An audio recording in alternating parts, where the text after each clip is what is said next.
ठीक है, क्या कर रहे थे वही जो करते कहते और सुनते चले आ रहे हैं कि जब वक्त होता है तो एहसास नहीं होता, और जब एहसास होता है तो वक्त नहीं होता है। मैं साबिर अली और आप देख रहे हैं ILCC क्लासेस, जो अलीगढ़ बेस्ड नीट JEE का रेजिडेंशियल कोचिंग क्लास है। इसके अलावा AMU जामिया BHU और दूसरे इंट्रेंस की तैयारी भी कराई जाती है। वो लोग जो लोग इंटरेस्टेड है, लाइक करें, शेयर करें, सब्सक्राइब करें मेरे चैनल को। अगर कुछ जानकारी करना तो मैसेज करें। हम लोग कर रहे थे फिज़िक्स क्लास 11 वेक्टर कर रहे थे, उसमें कई सारे टॉपिक हो गए। आगे जा रहे हम लोग करने के लिए क्या दे रखा है, analytical method of vector addition. दो वेक्टर है, उन दोनों वेक्टर को अगर ऐड करते हैं तो उनका जो रिजल्टेंट होगा उसका मैग्नीट्यूड, उसका डायरेक्शन का क्या रिलेशन होगा, और फिर उसके स्पेशल केसेस भी हैं। देखते हैं। ये चूँकि ड्राइव बहुत इम्पॉर्टेंट है, कई जगह कई सब्जेक्ट कई चैप्टर में अप्लाई होते हैं, तो इसीलिए इसका समझते हैं, ड्राइव करते हैं। ठीक है, दे रखा है analytical method of vector addition.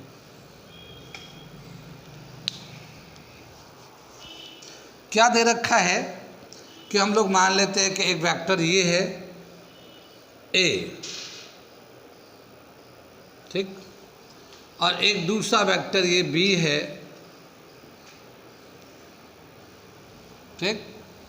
इन दोनों को ऐड करना चाहते हैं तो दोनों को ऐड करने के दो तरीके हैं, एक तो टेल टेल है, एक हेड टेल है। पहले तो देख लेते इन दोनों वेक्टर के बीच का एंगल क्या है। तो पहला अगर हम लोग करते हैं, इसको यहाँ पे ड्रॉ करते हैं A वेक्टर को, और इस B वेक्टर को शिफ्ट करके ला के इसका टेल इसके हेड पे डाल देते हैं, इसका टेल इसके हेड पे डाल देते हैं, तो ये B वेक्टर हो गया।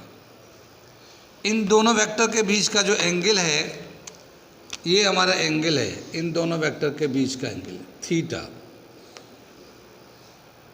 ठीक है। एक के हेड पे दूसरे का टेल डाला तो इसका रिजल्टेंट निकालेंगे हम लोग यहाँ से, और ये है R। इसे कहते हैं triangle method of vector addition. बताया था हमने triangle method of vector addition. एक का टेल दूसरे के हेड पे डाल देते हैं। इसको हम लोग टेल टेल भी ज्वाइन कर सकते थे, जैसे ही हमारा दे रखा है, एक ये वेक्टर है A और दूसरा वेक्टर B इधर ला लेते, ठीक है, और ये एंगल हो जाता है इन दोनों के बीच का, और ये रिजल्टेंट जो है यहाँ पे ले लेते R, ठीक है। फिर एक पैरेललोग्राम कंप्लीट करते हम लोग, ठीक है, ये इस तरह से। तो ये जो हमारा डायगोनल बनेगा ये रिजल्टेंट होगा हमारा, ठीक है। तो ये इसको बोलते हैं parallelogram law of vector addition बता रखा हमने। और ये भी बता रखा है कि दोनों में से किसी भी मेथड से आप वेक्टर एडिशन निकाले, रिजल्टेंट सेम ही आता है।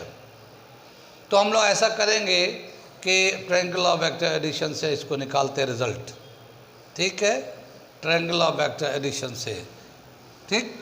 इसको हम लोग क्या करते हैं, ये बाकी सबको मिटाते हैं यहाँ से, ठीक है, ये मिटा दे रहे, ये मिटा दे रहे, और इसको ट्रायंगल ऑफ वेक्टर एडिशन के लिए दोबारा से इसे बना लेते हैं हम लोग ट्रायंगल ऑफ वेक्टर एडिशन के लिए। इन सब को मिटा दिया। ये एक वेक्टर लेते हैं P,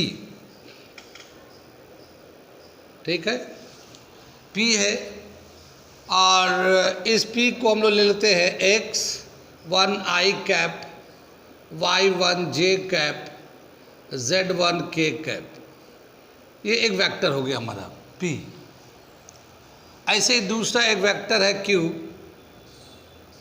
इसको x2 i cap, y2 j cap, z2 k cap. ये दोनों ही जनरल वेक्टर हो गए, यानी x1 y1 z1 कुछ भी वैल्यू हो सकता है, या x2 y2 z2 कुछ भी वैल्यू हो सकता है। तो ये दो वेक्टर हो गए, जनरल वेक्टर हो गए तुम, ठीक है। अगर इसका मैग्नीट्यूड निकालना चाहते P का, तो P का मैग्नीट्यूड ऐसे लग के ऐसे भी लिख सकते हैं या सिंपली ऐसे P भी लिख सकते हैं। और इसका फॉर्मूला होगा x1 square y1 square z1 square, तीनों को प्लस कर दिया, रूट ले लिया, ये इसका मैग्नीट्यूड हो गया। ऐसे ही q वेक्टर को मैग्नीट्यूड अगर निकालना चाहते हैं तो ये वेक्टर को मॉडुलस पे डाल देंगे, या q को ऐसे भी दिखा सकते सिंपली q, ये x2 square y2 square z2 square, ये हमारा इस तरह से ले लिया। ये दोनों का ये तो वेक्टर था, इसका मैग्नीट्यूड था, ये वेक्टर, ये इसका मैग्नीट्यूड है। इस वेक्टर को अगर रिप्रेजेंट करते हैं p को, तो हम इस तरह से रिप्रेजेंट कर रहे हैं हम लोग, ठीक है। ये एक हमारा वेक्टर है, ये एक वेक्टर है p, और दूसरा वेक्टर q था, ये दूसरा वेक्टर हमारा q था, तो हमने q को यहाँ ले लेते हैं, ये हम q वेक्टर को यहाँ ले लिए, कितनी बात में। और इन दोनों के बीच का जो ये एंगल है, ये हमारा थीटा एंगल है, इन दोनों के बीच का। इन दोनों वेक्टर का रिजल्टेंट निकालेंगे, इसका और इसका जब रिजल्टेंट निकालेंगे तो ये हमारा ट्रायंगल बन जाएगा, ये रिजल्टेंट आ जाएगा, ये ठीक है, ये रिजल्टेंट आ गया। रिजल्टेंट का जो डायरेक्शन होगा ये हमारा बीटा हो गया, यानी दोनों वेक्टर के आपस का एंगल है थीटा, और दोनों को ऐड करने के बाद जो रिजल्ट आएगा उस रिजल्ट का डायरेक्शन है बीटा, यानी ये एंगल है, ये कितनी बात में, ये हमारा एंगल हो गया, ठीक। जब भी कभी हम लोग रिजल्टेंट निकालने जाएंगे तो एक पाइथागोरस थ्योरम होता है, उससे अप्लाई करते हैं, और पाइथागोरस थ्योरम जो है ना राइट एंगल ट्रायंगल में अप्लाई किया जाता है, तो इससे हम लोग राइट एंगल ट्रायंगल कंप्लीट कर लेते हैं। कितनी बात में, राइट एंगल ट्रायंगल कैसे बनाएंगे, मान लेते हैं यहाँ पे ये A है, ये B है, ये C है, और यहाँ से एक परपेंडिकुलर ड्रॉ कर लेते हैं हम लोग, एक परपेंडिकुलर ड्रॉ कर लिया, ये D ले लेते हैं, और अब ये ADC एक राइट एंगल ट्रायंगल हो जाएगा, ये ठीक है, ADC राइट एंगल ट्रायंगल हो गया। आगे क्या है, हम लोग AD का, ये राइट एंगल ट्रायंगल ADC भी है, और ये ADB ये भी राइट एंगल ट्रायंगल है, दोनों ही राइट एंगल ट्रायंगल है। जो हमारा वेक्टर है, एक तो P है और ये Q है, लेकिन ये जो AD है और ये BD है, ये ट्रायंगल का पार्ट नहीं है, क्योंकि ये तो ट्रायंगल में एक वेक्टर P ये है, Q ये है, रिजल्टेंट ये है। ये तो हम लोगों ने राइट एंगल ट्रायंगल बनाने के लिए अलग से कंस्ट्रक्शन किया है, हम बाद में इसको हटा देंगे, तो हटाएंगे तो इसकी जगह पे कोई ना कोई वैल्यू लगाएंगे, तो उस कौन सा वैल्यू होगा, उस वैल्यू के लिए पहले हम AD एंड BD का वैल्यू निकाल लेते हैं, AD एंड BD का वैल्यू निकाल लेते हैं। तो उसे निकालने से पहले थोड़ा सा मैं इसको मेंशन कर देता हूँ स्टेटमेंट में, let there is two vectors P and Q which are at a certain angle to each other, certain angle to each other, एक दूसरे के कुछ एंगल पे हैं, ठीक है, certain angle to each other, theta, that is theta, ठीक है ना, थीटा एंगल पे है। R vector R is their resultant, their resultant vector,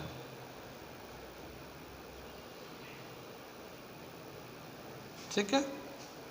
कितनी बात सुनने,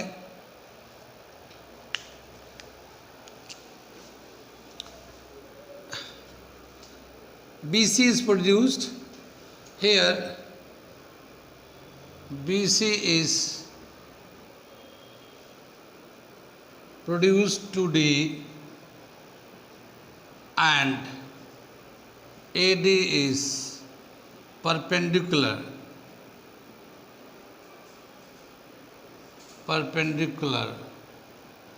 to CB.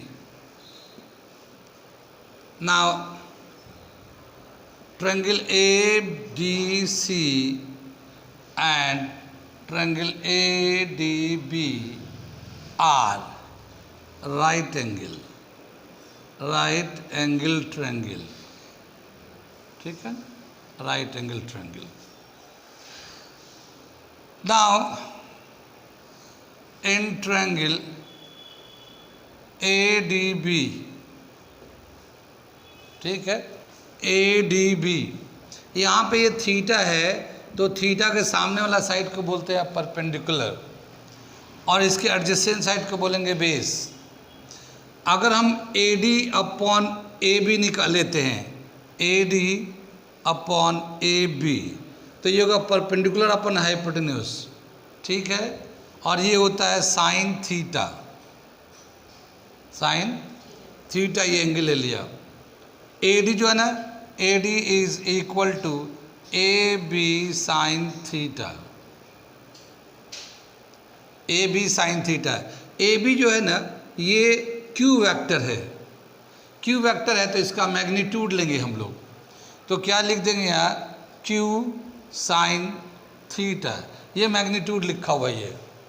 तो ये AD जो है, ये वाला परपेंडिकुलर साइड को हम लोग Q साइन थीटा से रिप्लेस कर सकते हैं. अब लेते हैं BD अपॉन AB. यहाँ पे लेते हैं BD अपॉन AB. ये BD है, ये AB है.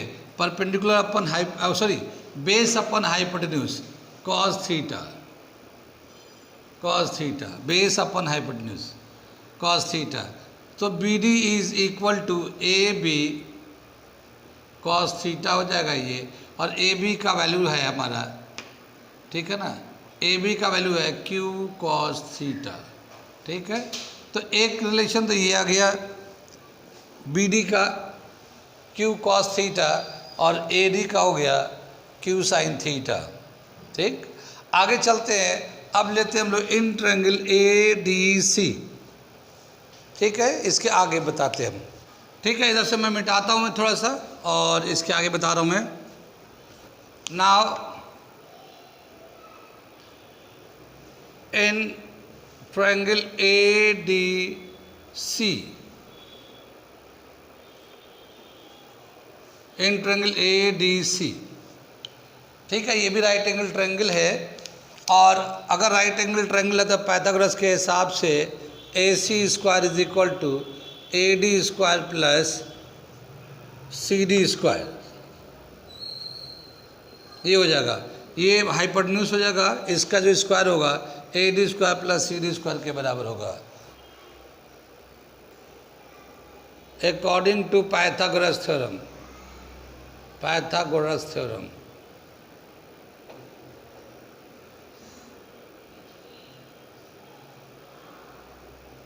ठीक है, AC square is equal to AD square plus CD square. AC के जगह पे R ले लेंगे. ये R मैग्नीट्यूड है रिजल्टेंट का. जैसे ये P वेक्टर था, उसका मैग्नीट्यूड था, Q वेक्टर था, उसका वो मैग्नीट्यूड था. ऐसे R एक वेक्टर होगा, इसका मैग्नीट्यूड होगा. तो ये मैग्नीट्यूड का स्क्वायर कर दिया. AD की जगह पे क्या हो जाएगा, AD स्क्वायर की जगह पे हम लोग लिख लेते हैं हम लोग. वहाँ पे हम लोगों ने AD का वैल्यू निकाला था, क्या था वो, Q साइन थीटा. देखो AD का वैल्यू Q साइन थीटा है. ये AD का वैल्यू वहाँ पे पहले निकाला था, यहाँ पे नीचे. फिर plus CD, C to D, तो यहाँ पे इसको CB प्लस BD ऐसे लेके होल स्क्वायर कर लेते हैं. CD यहाँ से यहाँ तक ये BC प्लस BD के बराबर होगा ये. ठीक है, ये R स्क्वायर, ये Q square sine square theta, दोनों पे स्क्वायर कर दिया. इसको भी स्क्वायर कर दिया, इसको भी स्क्वायर कर दिया. और इसको हम लोग CB के जगह पे P ले लेते हैं. मैग्नीट्यूड लिया इसका, CB या BC की जगह पे P मैग्नीट्यूड लिया. और BD के जगह पे लिख लिया हम लोगों ने Q cos थीटा. ये था क्यू कॉस थीटा हम लोगों ने निकाला था, B D is equal to वहाँ पर लिखा था। ठीक है, अब ये ए प्लस बी का होल स्क्वायर है, ये आर स्क्वायर हो गया, ये Q square sine square theta plus ये ए प्लस बी, तो ए का स्क्वायर पी स्क्वायर, बी का स्क्वायर यानी कि क्यू स्क्वायर और cos square theta, A square B square plus 2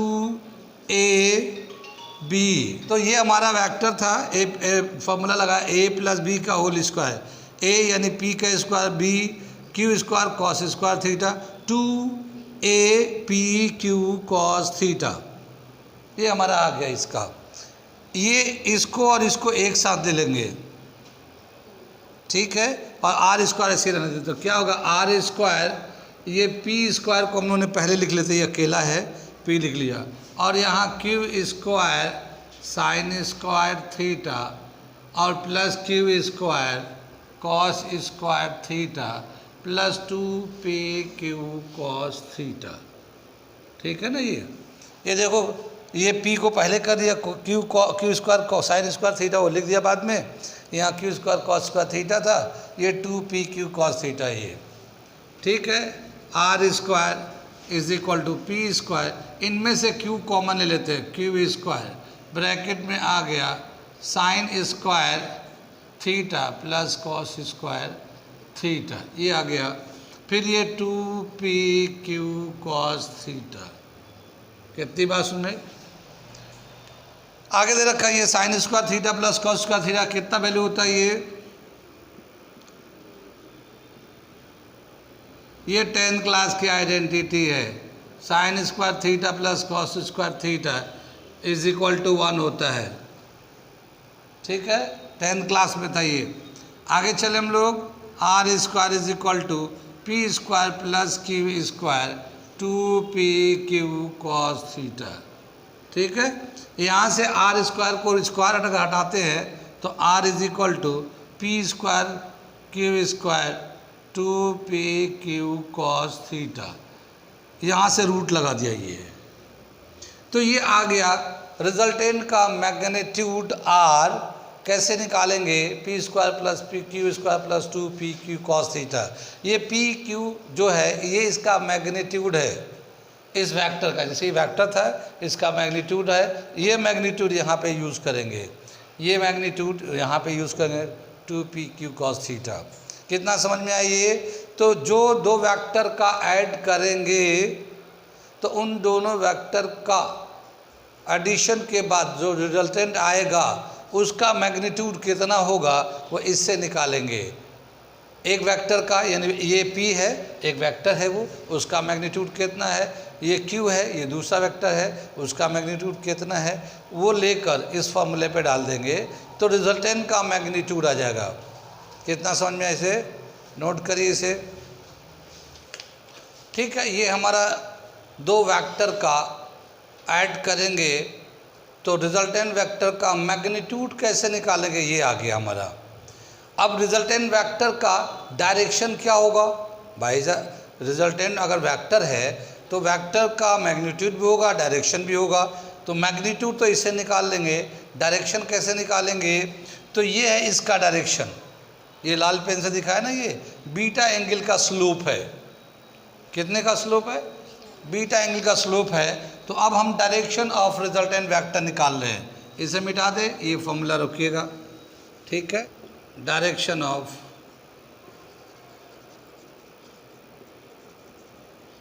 resultant vector. ठीक, ये जो वेक्टर है इसका हम लोग स्लोप लेंगे। स्लोप क्या होता है, tan थीटा। स्लोप क्या होता है, slope is equal to tan आता है, एंगल tan, और यहाँ पे जो एंगल है ये बीटा एंगल लेंगे, इसका रिजल्टेंट का एंगल। ये तो थीटा जो है ना, ये वाला एंगल है, दोनों वेक्टर के एंगल जो यहाँ पे थीटा यूज़ कर रहे हैं हम लोग ये, लेकिन ये बीटा जो है ना, जो रिजल्टेंट है उसका स्लोप, तो slope is equal to tan beta, और tan जो होता है परपेंडिकुलर अपॉन बेस होता है, तो परपेंडिकुलर अपॉन बेस यहाँ पे ये परपेंडिकुलर हो जाएगा, ये बेस हो जाएगा पूरा, AD अपॉन CD आ जाएगा। ठीक है, AD को हम लोग लिख सकते हैं Q साइन थीटा, ये हम लोगों ने निकाला था। और सी डी को लिखेंगे B C plus B D, C D को लिखेंगे ये B C plus B D, ठीक। यहाँ पे क्यू साइन थीटा, ये तो ऊपर का हो गया। और यहाँ पे बी सी का जो वैल्यू है, ये बी सी है, ये इसका मैग्नीट्यूड है वेक्टर पी। और ये बी डी का जो वैल्यू निकाला था हम लोगों ने, ये क्यू कॉस थीटा है। ये कितनी बात सुन में, तो ये जो है tan beta is equal to Q sine theta and P plus Q cos theta. ये हमारा रिजल्टेंट का डायरेक्शन निकालेंगे तो इस तरह से निकालते हैं हम लोग, ठीक है। Q sine theta upon P plus Q cos theta है। ये रिजल्टेंट का डायरेक्शन निकालने का तरीका है या रिलेशन है।